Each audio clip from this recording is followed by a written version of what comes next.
உன்கிட்ட நான் இத பேசலாமா இல்லையான்னு எனக்கு தெரியல. நீ என்ன தப்பாவும் நினைக்காத. வீட்ல எல்லாரும் என்ன பேசிட்டு இருக்காங்களோ, உன் அப்பா அம்மா என்ன பேசிட்டு போனாங்களோ அதே விஷயமா தான் நானும் பேச போறேன். எல்லாரும் எதிர்பார்க்கிற விஷயத்த என்னால பண்ண முடியாதுன்னு ஏன் யாருக்குமே புரிய மாட்டேங்குது. நடந்த விஷயத்த பத்தி எனக்கு எதுவும் பெருசா தெரியாது. டிவில போன்ல பார்த்து தெரிஞ்சுக்கிட்டது மட்டும்தான். நீ என்கொயரிக்கு போய் நின்னா சுரேஷுக்கு வேலை கிடைக்கும்னு எல்லாரும் நினைக்கிறாங்க. அத நான் சொன்னா நீ செய்வேன்னு எல்லாரும் நம்புறாங்க. அவங்க நம்பிக்கை எந்த அளவுக்கு சரின்னா எனக்கு இப்ப வரைக்குமே தெரியல. ஆனா சுரேஷுக்கு உன்னால ஒரு நல்லது நடக்கும்னா அதை ஏன் நீ செய்யக்கூடாது? நீ எதுவும் பண்ண வேண்டாம். என்கொயரிக்கு போனா மட்டும் போதும். 2 பேரும் கல்யாணம் பண்ணிக்கிட்டத ஒரு முக்கியமான விஷயமா எடுத்துப்பாங்களாம். சுரேஷுக்கும் வேலை கொடுத்துருவாங்களாம். வேலை இல்லாம சுரேஷ் ரொம்ப கஷ்டப்படுறான். உனக்கு சுரேஷ பத்தி ஒரு பார்வை இருக்கும். உனக்கும் அவனுக்கும் நிறைய சண்டை மனஸ்தாபம் எல்லாம் நடந்திருக்கு. நீ அந்த நோக்கத்தோட தான் அவனை பாப்ப. ஆனா எனக்கு அவன் அப்படி இல்ல. அதுக்காக சுரேஷ் மேல கோவம் இல்லன்னா நான் சொல்ல மாட்டேன். ரங்கராஜன் கூட சேர்ந்துகிட்டு எங்க வீட்டை பத்தி பேசினது, என் அம்மா தம்பிய அவமானப்படுத்தினதுன்னு கோவப்பட நிறைய விஷயம் இருக்கு. அதெல்லாம் போக போக உனக்கே தெரியும். ஆனா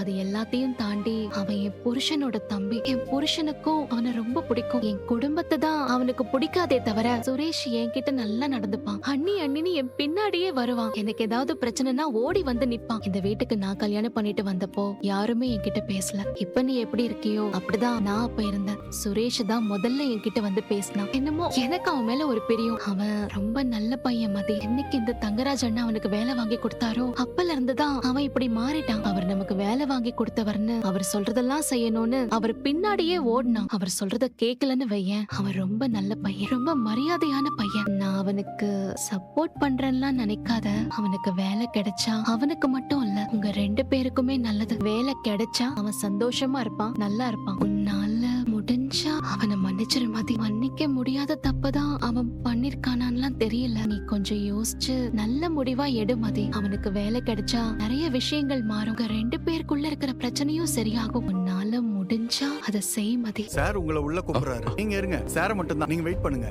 மேடம் நீங்களும் தான். நீங்க தான் அழகுமதியா? ஆமா. உங்க 2 பேருக்கும் கல்யாணம் ஆயிடுச்சா?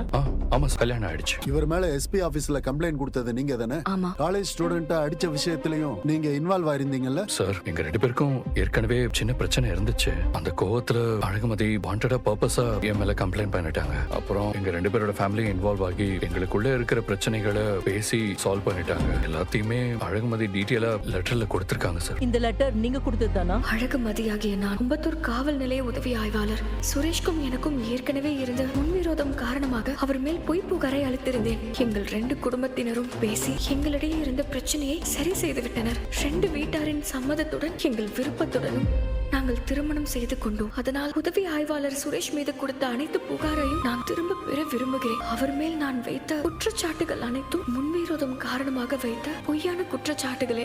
எந்த தவறும் செய்யாத உதவி ஆய்வாளர் சுரேஷ் மீது நான் வைத்த குற்றச்சாட்டுகளுக்கு வருத்தம் தெரிவிக்கிறேன். பொய் புகார் அளித்ததற்கு மன்னிப்பு தெரிவிக்கிறேன். ஒரு காலேஜ்ல வேலை செய்யறீங்க. பல ஸ்டூடெண்ட்ஸ்க்கு முன் உதாரணமா இருக்கணும். இப்படி விரோதத்தை காரணமா வச்சு ஒருத்தர் மேல கம்ப்ளைண்ட் கொடுக்கலாமா? இது தப்பு இல்லையா? இப்போ உங்களால அவர் சஸ்பெண்ட் ஆயிருக்காரு. என்கொயரி வரைக்கும் வந்திருக்காரு. இவரோட மன உளைச்சல், உங்களோட நேரம் வீணானதுக்கெல்லாம் நீங்க என்ன பதில் சொல்ல போறீங்க? போய் வெளியே வெயிட் பண்ணுங்க. சார் உள்ள வாங்க. தேங்க்ஸ்மா. ராமூர்த்தி சுரேஷோட சஸ்பென்ஷனை கேன்சல் பண்ணிட்டாங்க. சுரேஷுக்கு மறுபடியும் வேலை கிடைச்சிருச்சு. அது அந்த காலேஜ் போயிட்டு அடிச்ச வீடியோ லீக் ஆயிடுச்சுல்ல, அதுக்கு மன்னிப்பு கேட்டு சுரேஷ ஒரு வீடியோ போட சொன்னாங்க. அப்புறமா அடிப்பட்ட பையனுக்கு நஷ்ட ஈடா கொஞ்சம் பணம் கொடுக்க சொன்னாங்க. அதை நான் பாத்துக்கிறேன். ஒன்னும் பிரச்சனை. எப்படியோ ஒரு வழியா பிரச்சனை முடிஞ்சிருச்சு. நான் முன் விரோதத்தினாலதான் கம்ப்ளைண்ட் கொடுத்தேனா? அதெல்லாம் வேலைக்காக சொல்றதுதான். கண்டுக்காதவா? அப்பா எனக்கு வேலை கிடைச்சிருச்சுப்பா. அப்படியா? ஆமாப்பா. ரொம்ப சந்தோஷம். சரி சரி சரி. சுரேஷ் அண்ணா எனக்கு வேலை திரும்ப கிடைச்சிருச்சுண்ணே. சரி சரி நீ வீட்டுக்கு வா. சுரேஷுக்கு வேலை திரும்ப கிடைச்சிருச்சான். என்ன? ஐயோ கடவுளே, ரொம்ப நன்றிப்பா. உங்க பொண்ணு மதியால தான் சுரேஷ்க்கு வேலை கிடைச்சிருக்கு. ரொம்ப சந்தோஷம். வேலை போனதே அவளால தானே. நான் போய் ஸ்வீட் வாங்கிட்டு வரட்டுமா? நான் பேக்கரிக்கு போய் வாங்கிட்டு வந்துடுறேன். மலரு அத்தை, நீ போய் ஆர்த்தி கரைச்சி வை. எல்லா திஷ்டியும் போனா அவனுக்கு. போ, போ. சரிங்க அத்தை. உள்ள போ. வாழ்த்துக்கள். கங்க்ராச்சுலேஷன். தேங்க்ஸ் டா. Thank you. ஆமா வாங்க. வா வா. நீ போனதால பாரு எவ்வளவு பெரிய நல்ல விஷயம் நடந்திருக்கு. சுரேஷ் கஷ்டப்பட்டு கிடைச்ச வேலை மறுபடியும் கஷ்டப்பட்டு கிடைச்சிருக்கு. இனியாவது நீ கவனமா இருடா. அப்பா நீ ஆசீர்வாதம் பண்ணுப்பா. நல்லா நீ ஆசீர்வாதம் பண்ணு. நல்லா இருப்பா.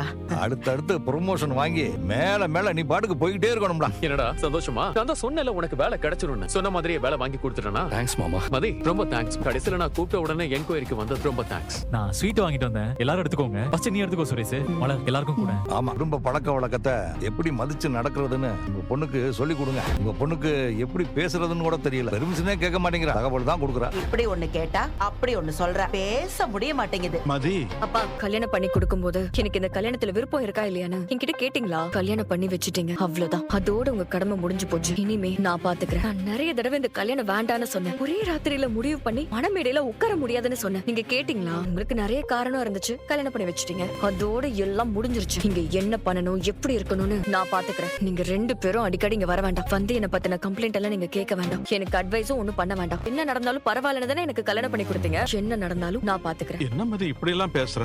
நான் பாத்துக்கிறேன்பா. நீங்க இங்க வர வேண்டாம். நீங்க ஆபரேஷன் எல்லாம் பண்ணிருக்கீங்க. நீங்க வீட்ல ரெஸ்ட் எடுங்க, உங்க வேலையை பாருங்க. நீங்க, அம்மா, அறிவு 3 பேரும் சந்தோஷமா இருங்க. இப்பவாவது நான் போன் பண்றேன், முடிஞ்சா என்ன வந்து பாருங்க. என்கிட்ட ஏதாவது பிரச்சனைனா அதை நேரடியா என்கிட்ட சொல்லுங்க. இவர் உடம்பு சரியில்லாதவர், இவர்கிட்ட என்ன பத்தி கம்ப்ளைண்ட் பண்ண வேண்டாம் ப்ளீஸ். எல்லாருக்கும் ஒரே ட்ரீட்மெண்ட் தான் போலயே.